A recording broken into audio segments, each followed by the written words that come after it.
In 2025, Josh from Exploring with Josh made his way into the abandoned Orlando Sun Resort, a sprawling 70-acre complex sitting just a mile and a half from Disney World, originally opened back in the 1970s, shut down for good around 2012, and left to decay ever since. A local guide named Adam led them in and mentioned right away that someone had been killed near the entrance just a few months earlier, and that fires broke out in the buildings on a regular basis. Roughly 50 people were currently living on the property, most keeping to themselves throughout the day. For most of their visit, that's exactly how things played out. How many people are living in here still right now? A lot. A lot, right? Yeah. Usually towards the back, right? Everywhere, front, back, they just be around. You're just chilling. They don't bother you? Nah, they don't bother anybody. They just keep themselves on. That's cool. That's good. We should check out one of the pools is over there. I'll go check that out. Pools over there? Yeah. Well, there's one. I think it circles in. Unless you know more. I mean, you've been here way before me. Maybe there was multiple. Do you know pools. which way the pool is, man? The pool. Whoa, towards the middle, like towards that way. Okay. Man, so I'm wrong. I thought maybe there's another pool here, like a small one. Two pools, but I only seen one. Okay. I thought there was one in the middle of here. Now I'm curious. I have to just check this really quick. What is this? A pool party. All right. Then Josh made the one mistake that changed everything. He flew his drone over two people loading up a U-Haul and captured footage of what he believed looked like something illegal taking place. Right now, there is people with a U-Haul truck and their dog loading up stuff from this property as we speak. Look at this. I'm zooming right in on them with the drone flying over there. I shouldn't be doing this. We're not going to go over there, though. But, oh, my God. I can't believe this.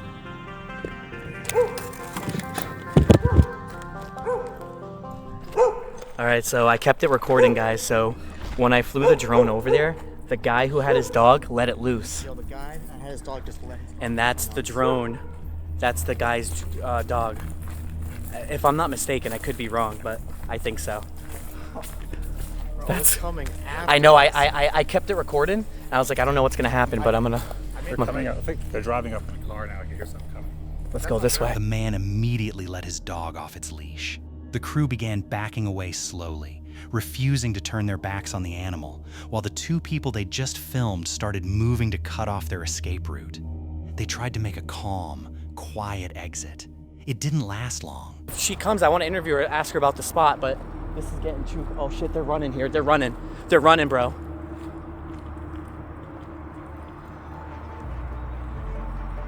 They're all running here.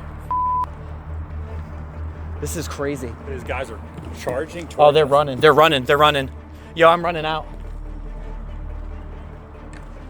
Yo, I'm running. You ready? We're running. He's running after us. We're running. This ain't no joke, actually. This actually ain't a joke. Both people suddenly broke into a run, charging straight at them, and Josh and his crew sprinted for the tree line, cutting toward a shorter path out rather than the one they were being pushed toward. They made it to the road just in time. Their pursuers stopped the moment the crew cleared the bushes, realizing they'd lost their angle. Josh, who'd been exploring for years by that point, admitted he'd never experienced anything quite like it before. The people living inside that resort had left him alone the entire day. The two he chose to film with his drone did not, and the only reason he walked away unscathed was that he started running before they ever had the chance to close the distance. 2017, a crew led by Max Power of Strange Places made their way into a massive abandoned factory complex just outside Chicago, a sprawling maze of graffiti-covered corridors linking an auto shop, a parking garage, apartments, and warehouses large enough to swallow an entire football field. Every entrance at ground level was sealed shut, so they'd climbed in over the roof, working their way up through trees and along gutters, which meant their only way out was the same way they'd come in. About 30 minutes into the exploration, while poking around a stripped-down Toyota in what turned out to be an old chop shop, they heard something that froze the entire night in place. I took a look in the engine. I closed the hood just to see if it would close. And that's when we heard 7 distinct popping noises.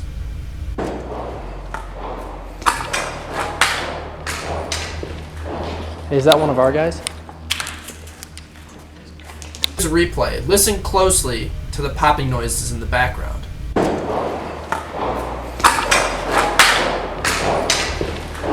Hey, is that one of our guys? Sharp pops rang out somewhere outside. They went back and forth debating whether it was fireworks or gunfire. Then they got their answer. What? Cops? All right. Let's get out of here.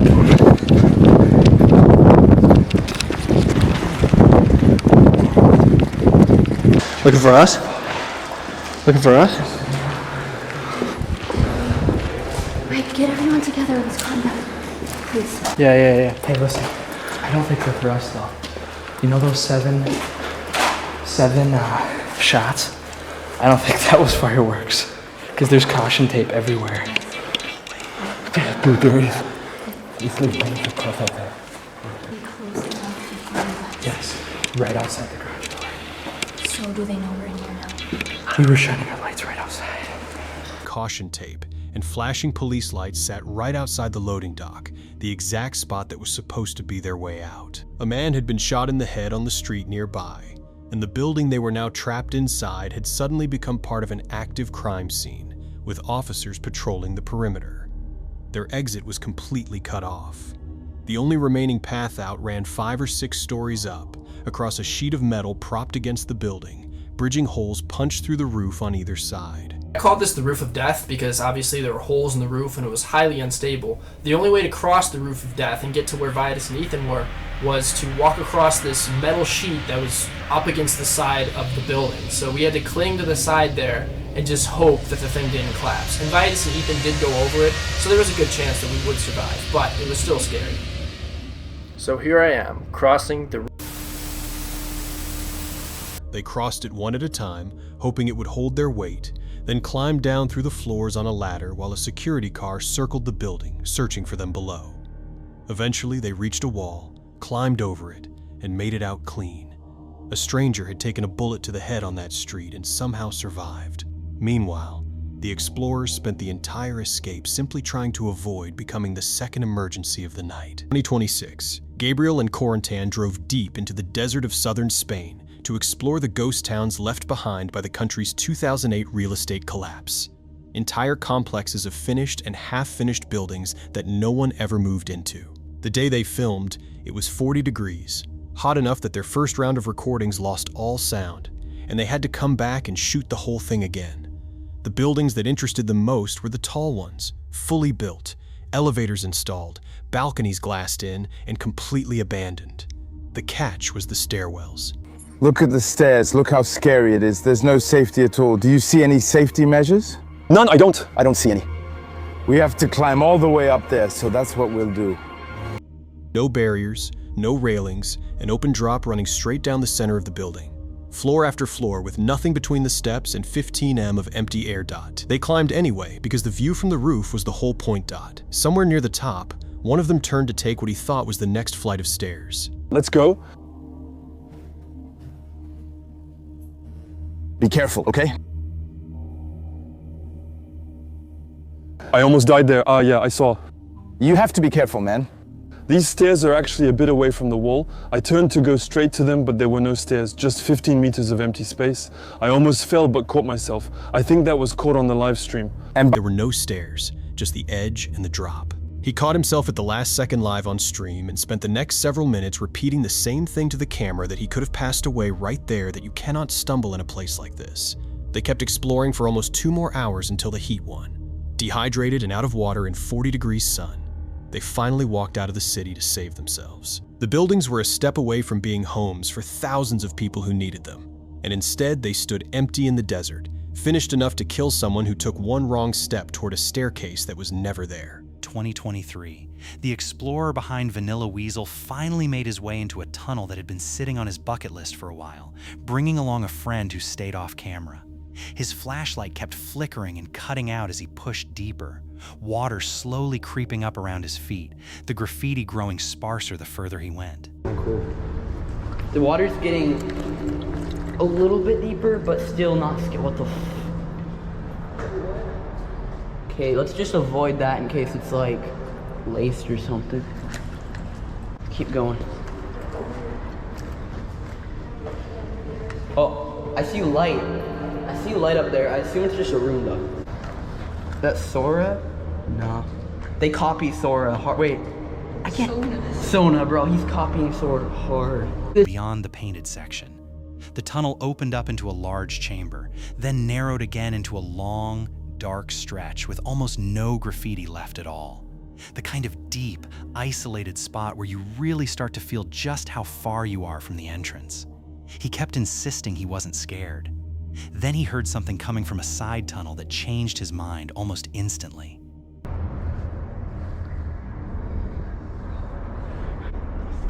Let's just go. Do you have a knife? Oh no, I don't have a knife. This is so scary. I'm scared. You want your flashlight for it? Do it on the floor.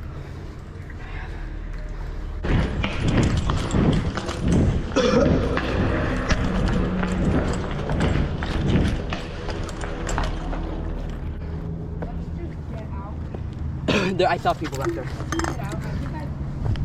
Touched I need to check nettles or something. I need to check if I have My hand, anything. yeah, I definitely touched some stinging nettle. My hand hurts. I heard something blow. Yeah, I heard that too. No. Don't. Really loud. Dude, fuckers are all. We should just like go. Shit. That was so scary. Holy crap. 3 voices, someone shouting somewhere off in the darkness beside him. He didn't stick around to find out who it was or what they wanted. He turned and bolted, splashing through the water and completely soaked by the time he finally stopped. By his own admission, he jinxed himself, having said out loud just minutes earlier that he hoped nothing would go wrong. Then a voice cutting through the darkness sent him sprinting straight for the exit. He never actually saw who was down there. He just heard them, got spooked, and did exactly what most people would do in a pitch-black tunnel far from any daylight. In 2020, the crew from Urban Legend descended into a massive underground storm drain complex somewhere in England, the kind of place that can go from bone dry to genuinely lethal in a matter of minutes. They understood the risk before they ever went in. Early into the exploration, one of them pointed out the tide lines etched into the walls, reading them almost like a clock, showing precisely how high floodwater rises during heavy rain and exactly which marks you never want to see while standing down there. Check how far down it goes. As we look at this picture here, just pretend it's like a clock. So we'll be talking about where the hand hours would be on the clock. At the bottom, it's where it would be 6 o'clock, is where the water is at the moment. It's only a few inches deep. Then 25 past and 25 to is 2 more darker lines, and that's where the water comes up quite often. Then at 20 past and 22 you got another 2 lines there, and that's where the water comes up when it's more deeper. And then at 15 past and 15 to it's very deep and you don't want to be in there then. And at a 10 past and 10 to is another tidal lines, and I think that might be the 1 in a 30-year storm.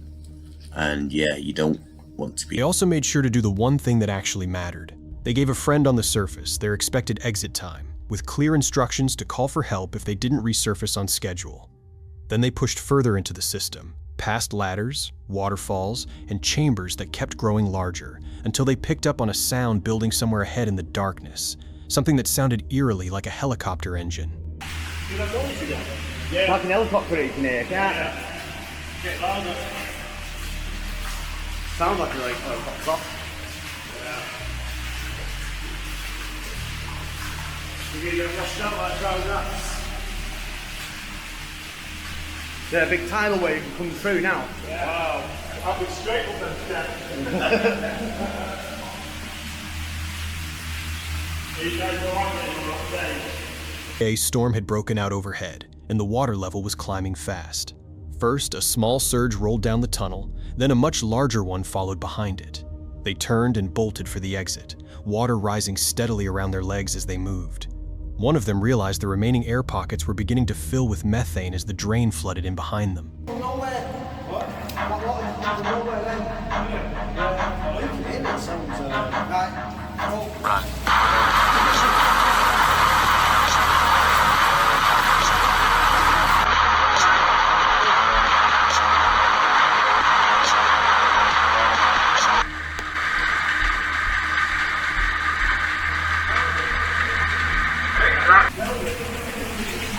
Right, we've got to turn back.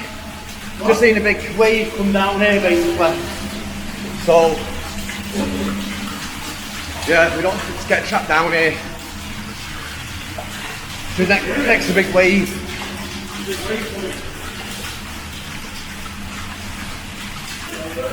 So let's get out of here. They finally reached a manhole and forced it open from below, climbing up and out into a residential street just as the storm raged on above. Back on the surface, drenched and shaking, one of them admitted it outright. He genuinely believed they were going to drown down there. The drain that had been only a few inches deep when they first entered had turned into a rising flood by the time they made it out. And the only reason it didn't claim them was that they'd read the water in time and refused to wait around to see how high it would actually rise.